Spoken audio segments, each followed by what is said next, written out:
Salams and welcome. Thank you for joining me in episode number 239 of the Afrikaans reading of the Holy Quran.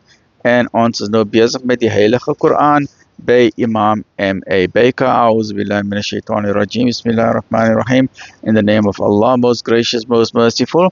In die naam van Allah, die barmhartige, die genadige. Episode 239, hoofstuk nummer 15, die rots. Surah 15, Surah Al-Hijr. Afdeling 5 van hoofstuk nummer 15, episode 239, Lot en Shuaib, alayhis salam.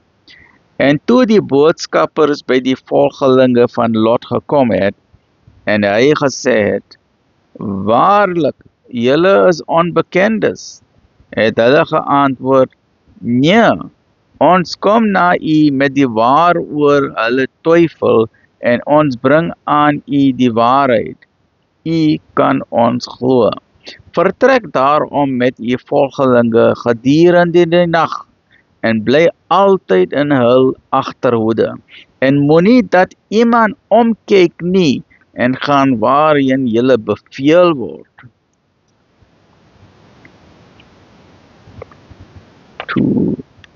Beveel word. En ons het dit aan hom bekend gemaak dat die wortels hiervan in die oggend afgesny sal word. En toe die onwoordes van die stad jubelend nader gekom het, het hy gesê, hulle is my gaste, moenie my in die skande steek nie, en vrees Allah en moet my nie in die skande steek nie. Maar hulle het geantwoord, het ons julle nie belet om iemand te herberg nie? Toe het hy gesê, hier is my dogters, as julle dan iets wil doen, waarlik, hulle het blindelings gedwaal, en teen sonop het die straf hulle oorval. Ons het die stad omgekeer, en harde klippe daarop laat reën.